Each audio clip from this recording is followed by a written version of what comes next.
6. We'll see you then.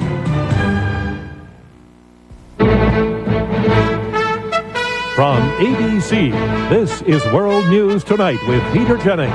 Good evening. We begin tonight with the high-voltage politics of the economy, the debate between the Bush administration and the Democrats, who think they have finally fallen onto a live issue for next year's presidential election.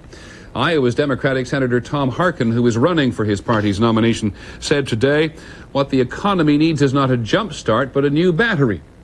The Democratic leader in the House of Representatives, Richard Gephardt, said the president doesn't have a domestic agenda. He just vetoes Democratic proposals. For his part, the president says the Democrats in Congress won't look at his proposals. We asked our White House correspondent, Britt Hume, to begin this evening with a closer look at the president's argument. It has become a familiar refrain in the president's speeches. I've been pressing the Congress for a real growth package. Started in my first State of the Union, second State of the Union, third State of the Union. Indeed, last January, the president did ask Congress for a set of economic growth measures, mostly tax incentives. The centerpiece is the cut he's long wanted in the tax on capital gains, which are the profits from the sale of stocks, real estate, or other investments. Such income is taxed the same as any other, and the administration thinks that discourages investment. Critics say cutting the tax would simply reward the rich. The president also proposed continuing the tax break for companies that invest in research and development and to create new tax breaks for companies to invest in inner-city enterprise zones. Mr. Bush also proposed to let first-time home buyers use money from their individual retirement accounts with no penalty. And he proposed so-called family savings accounts where up to $5,000 per family could be put away each year and would accumulate interest tax-free. None of those measures is going anywhere in Congress. And the agenda of that liberal leadership is simply this: take whatever legislation the president sends up to the Hill and knock it down. Bury it in some obscure subcommittee and swear they never even saw it. What Mr. Bush does not say, however, is that after announcing those tax proposals, he said almost nothing more about them until recently, when the stalled economy began to hurt him politically. Congress, having felt no pressure from the White House, never had a hearing, let alone a vote on any of them. The president's economic policies are policies by press releases. He's a former member of the House of Representatives. He knows how to get something done. Indeed, Mr. Bush is now being urged by House Republicans to keep Congress in session until it acts on his proposals. But he won't do that either, afraid he won't get what he wants and afraid of what he'll get instead. But that puts the president in the position of refusing to push hard for his own proposals. At the same time, he tries to blame Congress for not passing them. And it also raises a new and old question about George Bush, whether on a domestic issue as basic as the economy, he has any ideas worth fighting for. Britt Hume, ABC News, the White House. Well, everybody has an idea about the recession, and no area of the country has been hit harder by the recession than New England, and a lot of the anger there is directed at the White House. In a recent survey of business leaders, 73% said President Bush has not done enough to help them. In fact, 4 out of 10 business leaders said they were so pessimistic they have considered leaving New England for somewhere else. Nowhere is the situation worse than in New Hampshire. Here's ABC's Bob Jameson. As autumn becomes winter in New Hampshire, the question is not when will things start getting better, but when will they stop getting worse? It is the question 57-year-old Sam Gattinella has been asking for 2 years, ever since he was laid off from his manager's job at a company that makes business forms. The work he does now as part of a town cleanup crew is to pay back a welfare grant. Gattinella is bankrupt and faces foreclosure on his house. I always consider myself as being self-sufficient, being able to do everything. But going for welfare was embarrassing. State welfare offices are full of unemployed who never thought they would have to ask for help. New Hampshire has the fastest growing caseload in the country. These are folks that we normally wouldn't see, but are now applying for assistance because of the economic conditions. Unemployment is growing so rapidly that when a new mall in Salem recently announced it would take applications for 1,500 jobs, 10,000 people showed up. 10% of New Hampshire's jobs have disappeared in the past 2 years. It has been a sudden drop for the state that had one of the fastest growing economies in the country during the 1980s. It started when New Hampshire's high-tech industries began losing business. Then the overbuilt real estate market went bust. Property values fell faster than at any time since the Depression, and the weight of bad real estate loans caused a banking collapse. 5 of the largest banks with 1/4 of the state's assets failed. Economists say New Hampshire's bank problems are worse than any other state in New England. Many small businesses cannot get the credit lines they need to stay open. And as still more people lose their jobs, no one believes things will change here without policy changes from Congress or the president. The average voter is very discouraged and feels that government in Washington has probably let him down. For Sam Gattinella, who has lost his job and his home, help cannot come soon enough. Bob Jameson, ABC News, Salem, New Hampshire. On Wall Street today, the Dow Jones Industrials lost more than 29 points to close at 2902. The trading was heavy. For the week, stocks lost more than 40 points. When we come back, the continuing struggle over the new civil rights law. Arabs and Israelis, the U.S. says, come to negotiate in Washington. And on this Friday, our person of the week, a lifeline to the children.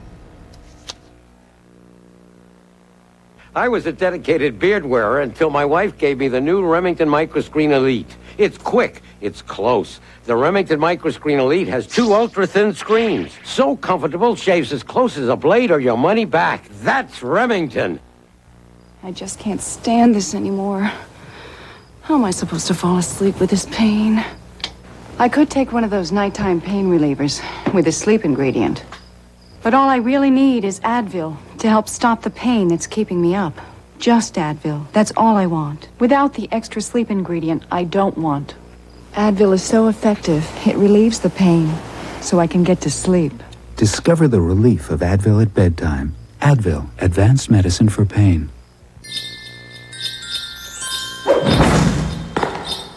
Do your holiday shopping with the Discover card, and you'll not only give, you'll receive a cashback bonus for every charge. It pays to Discover. Civil rights law is in the news again. With the president's signature hardly dry, a row has broken out over the fine print. And as anyone who's ever read a contract knows, the fine print can be everything. In the case of the Civil Rights Bill, it has to do with how the new law will be interpreted, what Congress intends, and what Mr. Bush wants the government bureaucracy to do. Here's ABC's John Martin. In the Rose Garden yesterday, the issue seemed settled. A civil rights law had been negotiated, passed by Congress, and was being signed by the president. Mr. Bush had disavowed and called back White House counsel Boyden Gray's restrictive interpretation of the law. The co-sponsors were pleased by the president's words of support. It was a statement of reconciliation, a statement of bringing the country together on the issues of race. The president has spoken, and I would think that anybody who now tries to undo the president's stated policy is going to have a problem with the president himself. But would they? The president had quietly approved a new interpretation by Gray, which actually gave businesses more discretion in defending themselves against charges of discrimination by women, blacks, and other minorities. When he saw that, Senator Danforth said the words were plain wrong and contradict the wording of the bill. Senator Kennedy said he was profoundly disappointed. They just haven't given up. But I don't think there's any question about what the law is. When the president signs it, it isn't what his interpretation of that law is. It's what the law is. And it's clear on its face, and it's clear what the draft is intended. So what had seemed settled is not. These newest civil rights guidelines will probably be challenged in court. Sponsors of the law expect that their interpretation will be upheld, but they worry it could take years for that to happen. John Martin, ABC News, Washington. Another of President Bush's policies is facing a challenge from within his administration. A few months ago, President Bush proposed changing the definition of those areas in the country known as wetlands. Environmentalists have been saying the plan would cause the destruction of millions of protected acres. Now we learn the government's own scientists are just as concerned. Here's ABC's Ned Potter. These are Florida's East Everglades, the kind of wetland George Bush promised to protect in his '88 campaign.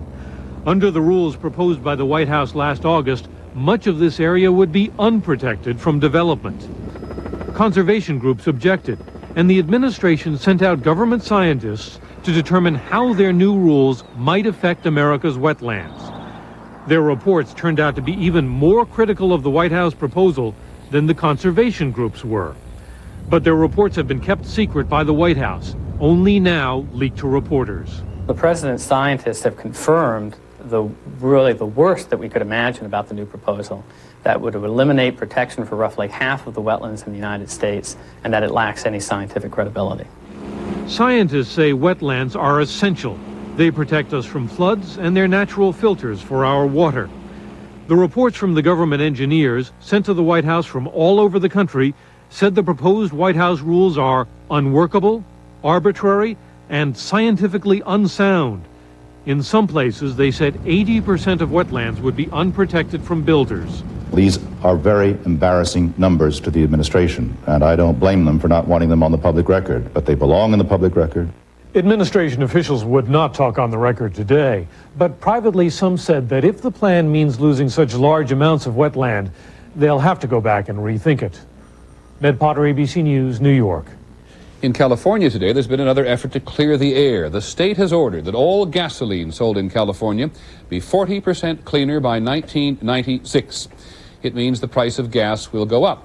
The move is the latest in a series of strict environmental regulations imposed by California, good for the environment. But what about the cost to the economy? ABC's Ron Claiborne is in Los Angeles. In a recent survey, 23% of California businesses said they plan to leave the state, citing strict environmental regulations as one of their main complaints. Compliance is difficult, it's costly, and it's time-consuming. In the last 5 years, at least 160 companies left Southern California, some to Arizona and Nevada, most to Mexico, where wages are low and environmental rules not as tough. Mexican workers now make elevators for the U.S. Elevator Company. That used to be done across the border in suburban San Diego. Is it is becoming more and more onerous to do business here because of the things that you must comply with, the procedures that you have to follow, the bureaucracy that has to be bucked. The Cubic Corporation, parent company of U.S. Elevator, has moved other operations to Tennessee and says it no longer plans to expand a defense systems unit in California. Businesses also complain that it can take a year and a half to get the environmental permits needed to operate. Even environmentalists sympathize with that. But they say failing to clean up California's air, land, and water would be even worse for the state's economy. The bad air pollution that we currently have in California is costing us, too. It's costing us businesses that don't want to move here. For years, California businesses have argued for relief from what they see as an economic burden. But so far, the state has made cleaning up the environment a higher priority. Ron Claiborne, ABC News, San Diego. We'll have more news in just a moment. My dad had ulcers, so when my stomach started acting up, I was afraid to go to the doctor. But finally, I went. Was I relieved when my doctor said Mylanta? He said it was indigestion, not an ulcer, and my kind of indigestion called for a strong medicine. Mylanta is strong medicine, strongly recommended. In fact, Mylanta is the antacid doctors recommend most. My doctor said Mylanta. And try Mylanta's Mylacon. It has the best medicine for gas. It didn't happen in Germany, nor in Japan. It happened right here.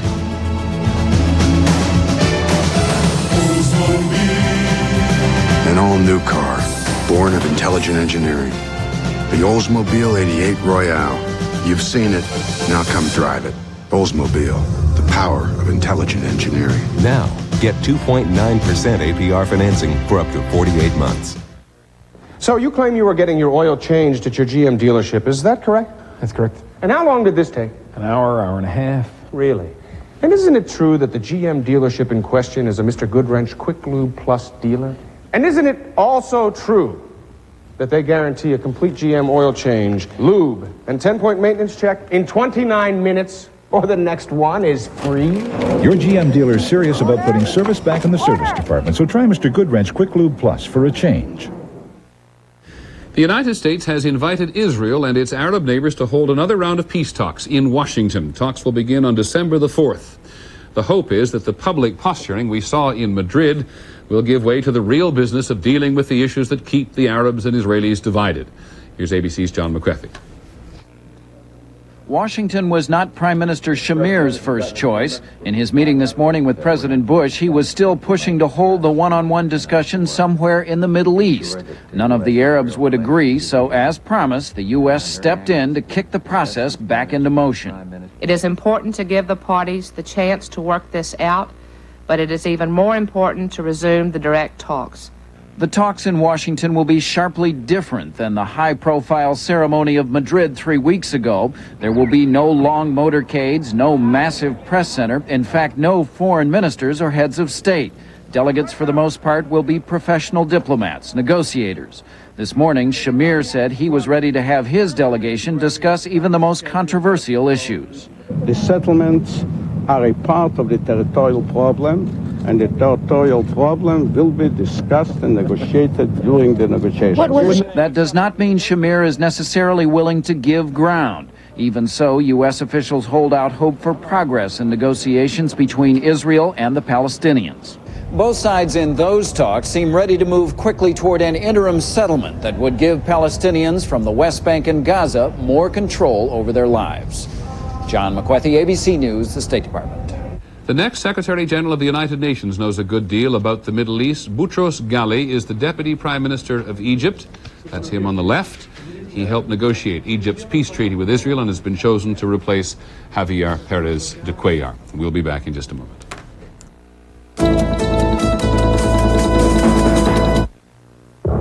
Nighttime, one of the worst times for pain. Pain that's hard to face alone.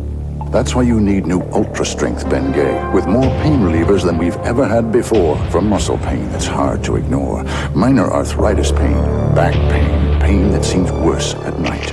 New Ultra Strength Bengay, with more pain relievers than ever. Deep, penetrating warmth for fast, long-lasting relief.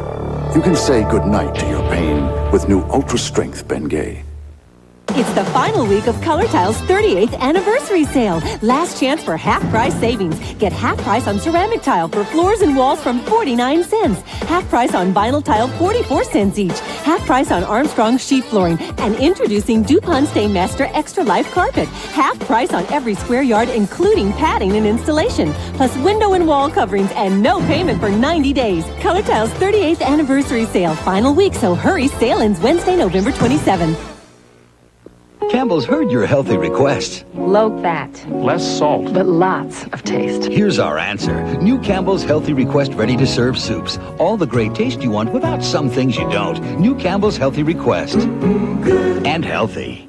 When you're all stuffed up and use an ordinary nasal spray, it drips into your tissue where it can't help you breathe. But not Sinex Ultrafine Mist. Its medicine stays where you need it, so you can breathe the way you want to. We don't drip down, we clear up. We didn't look at it like everyone else. That was too confining. Instead, we opened up the Infiniti G20 with a luxurious cabin-forward design and the exhilaration of a 140 horsepower engine.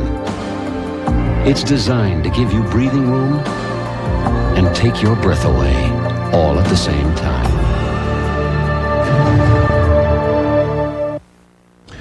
The Secretary of Defense Dick Cheney said in Japan today that U.S. forces stationed in Japan will be maintained there for the foreseeable future. The Secretary said they would stay because of the threat to the region posed by North Korea, which is trying so vigorously to develop a nuclear weapons program. Mr. Cheney also said today the Japanese can do more to share what he called global military responsibility with the United States. Well, for the country that lost the Second World War, this is a very difficult transition to make. Here's ABC's Bill Rediker. Ever since World War II, the Japanese military has been limited to self-defense by the Constitution. But Japan has spent billions of dollars on modern weapons to support U.S. forces here. Now, the new Prime Minister Kiichi Miyazawa is pushing a constitutional revision which would enable the military to take part in foreign peacekeeping missions. Japan, he says, must politically as well as economically play a positive role for world peace. That view was reinforced by the embarrassment over Tokyo's reluctance to participate in the Gulf War. Tokyo sent minesweepers after the war and eventually contributed $13 billion. But Japan's failure to commit troops was harshly criticized at home and overseas. Unless we change our policy and contribute to the peace of the world, Japan will be misunderstood and ignored and insulted. Japanese are divided over the issue. A public opinion poll taken this week shows 59% are opposed to a peacekeeping operation. I'm opposed because I don't think we should do anything that might lead to war. The possibility of Japan's expanding its military role also worries many of Japan's Asian neighbors, particularly those that were occupied by the Japanese Imperial Army during World War II. In South Korea this month, the government issued a national defense report warning of a Japanese military buildup. The fear is that Japan could once again become a menacing military superpower. Many Japanese share the same fear and have no desire to menace anyone. But what the Japanese are hearing from the rest of the world is that money is not enough. Men and materiel are also required to make up a peacekeeping commitment. So the Japanese are under enormous pressure to change. Bill Redeker, ABC News, Tokyo. Here at home, there was a small change at the State Department today that marks the passage of time. Until today, any Soviet journalist who wanted to go to a State Department press briefing had to be escorted from the front door to the briefing room. Soviet journalists were considered a security risk. No longer. From now on, Soviet journalists and those from the former communist countries of Eastern Europe will be allowed to wander the halls like their American counterparts. We'll be back in just a moment. World News Tonight with Peter Jennings and the Person of the Week are brought to you by the makers of Dristan. Do you have a cold? Yes, I do have a cold. Here's 2 cold medicines. This relieves these 3 symptoms, this 9. Choose one. I would use this one. Why? That's my cold. The fever, the headaches, the sinus congestion. Here's what you chose. I'm totally amazed. Would you try Dristan Cold? Absolutely. How do you feel? I feel amazingly good. Dristan Cold relieves 9 tough cold symptoms. Dristan Cold, part of the Dristan family of products. Dristan, the face of relief today. Sears announces our biggest pre-Thanksgiving sale ever. Save 25 to 30% on all women's classic collection separates, all kids' outerwear, fleece sets, and sweaters. And save 10 to 50% on every item in the men's store. Thursday through Saturday at Sears. Norelco says don't shave your legs, baby them. With Norelco's incredibly close, comfortable shave that leaves you baby smooth, baby soft. Norelco Lady Shave Razors, dry or wet, we make close comfortable.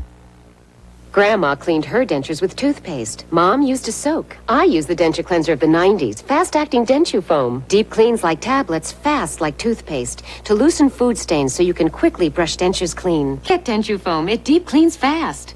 Shoot some slices, shoot some shreds, shoot some salad. Salad, salad, salad shooter. Presto Salad Shooter Slicer Shredder. Point and shoot right where you want. Clean up easy, dishwasher safe, store anywhere. Salad shooter. Original, cordless, and professional salad shooter. Did a rap song cause a mid-state teenager to shoot his own grandmother 17 times? We'll have the latest on the investigation. And we'll show you where you can find free fun for the entire family. I'm Ann Holt. Stay with us for Channel 2 News at 6.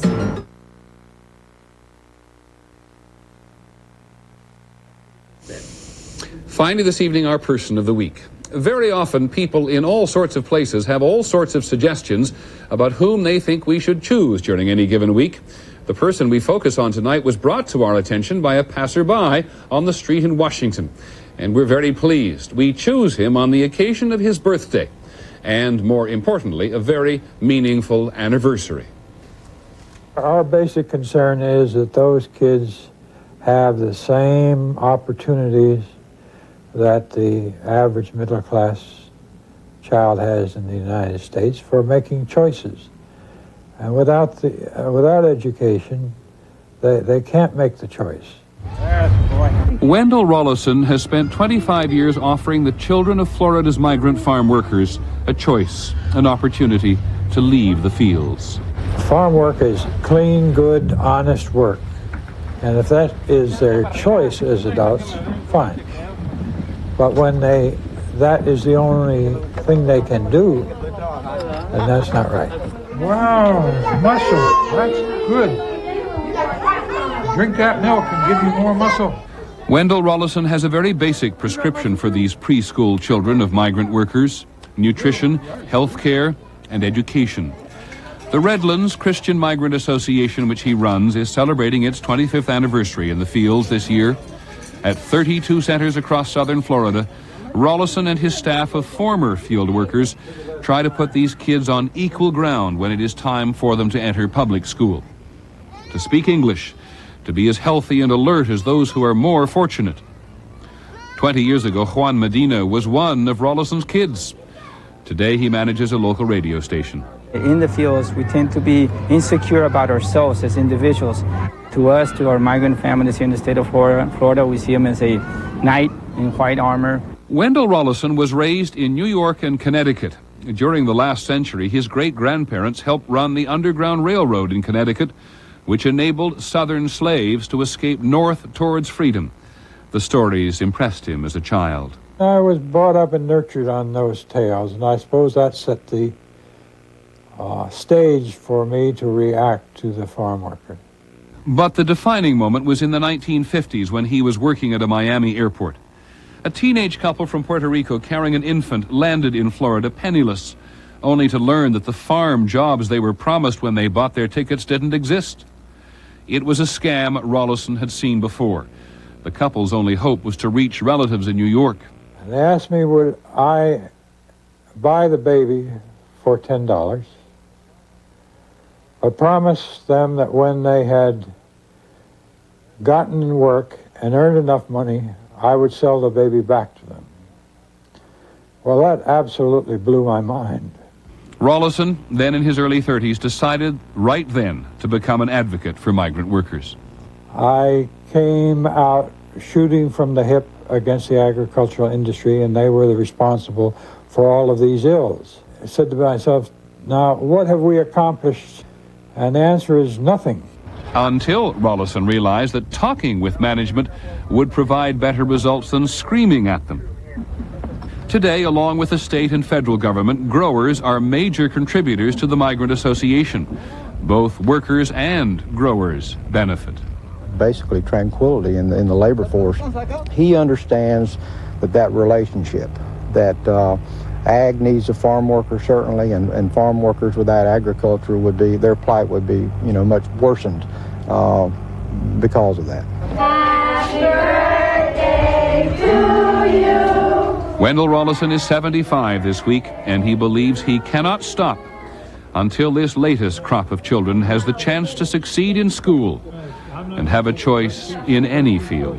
When you know that that child is left really because he or she feels that they were pushed out of school, that's the sad point, because they really have lost the choice. And that's really sad and totally inexcusable.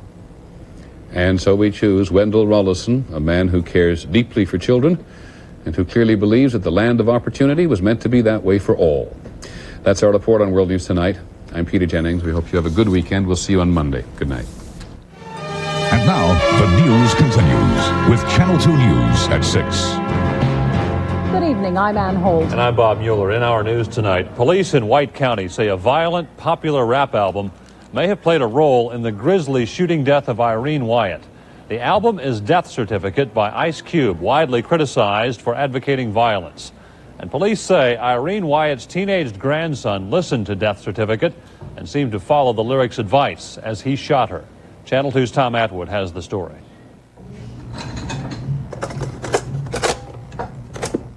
Investigators have linked this tape, Death Certificate by the rap group Ice Cube, to the murder of Lorene Hyatt. They say Hyatt's 17-year-old grandson, Jason Kennedy, was listening to the tape before Kennedy allegedly shot Hyatt 17 times on Monday. And it talks in that song about putting in a banana clip, which we've been able to find out that on this case what happened, put in a banana clip to a .22 rifle. And it talks about shooting them in the head 17 times until the brains hang out. That's what the song says, and that's what happened. Police found the tape in Hyatt's room